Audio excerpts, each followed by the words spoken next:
It was a peaceful evening in Pixie Hollow, and the air was filled with the soft hum of fairy wings and the distant laughter of joyful sprites. The glow of fireflies danced across the trees, and the scent of blooming moonflowers filled the night air. In her cozy little workshop, nestled beneath the twisting roots of a grand oak tree, Tinkerbell was hard at work. She had been asked to fix a delicate, old music box for Silver Mist, and as always, she was determined to make it even better than before. Tiny gears and springs were scattered across her workbench, and the soft tinkering sounds of her tools filled the room. As she tightened the last tiny screw and gently closed the lid, the music box played a soft, enchanting melody. Tinkerbell smiled, satisfied with her work. But just as she was about to clean up, a strange flickering light outside her window caught her eye.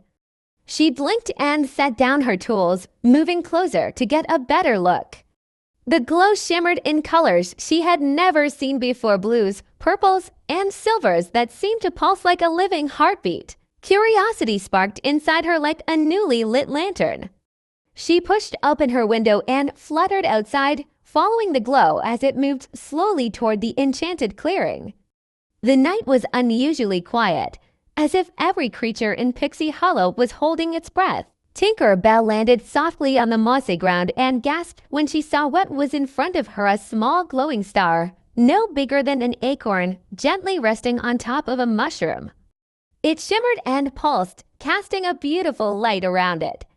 But something seemed off. It flickered uncertainly, as if struggling to stay bright. Tinkerbell hesitated for only a moment before reaching out carefully. As soon as her fingers brushed against the glowing surface, a sudden warmth spread through her, filling her heart with a strange sense of longing. She could feel the star's energy, as if it was trying to communicate something, but she didn't understand what. "What are you?" she whispered, but the star only flickered weakly in response. Realizing she needed help, she knew exactly who to call. Tinkerbell rushed to find her closest friends, Fawn, Rosetta, Iridessa, and Vidya. She fluttered through the fairy village, tapping on their doors one by one. "Wake up! You have to see this," she urged. The fairies, though sleepy, sensed the urgency in her voice and quickly followed her back to the clearing. When they arrived, they all gasped at the sight of the tiny star. It now seemed even dimmer than before. "I've never seen anything like this before," Iridessa said, her own light glowing softly as she leaned in to examine it. "It's not like a firefly or a glowberry. This light is different." Fawn, ever the brave and curious one, reached out and touched the star lightly with her fingertip. A faint, warm pulse traveled up her arm. "Whoa, it feels alive. Almost like a tiny creature," she exclaimed. Vidya crossed her arms, frowning. "So, what?" "We just found a weird glowing thing. What does it want?" she asked. Skeptical as always, Tinkerbell shook her head.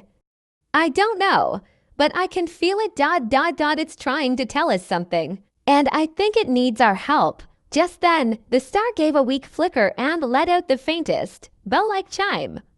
The fairies looked at one another in alarm. "That didn't sound good," Rosetta whispered, biting her lip. "We need to figure out what this is before it fades completely," Tinkerbell said firmly.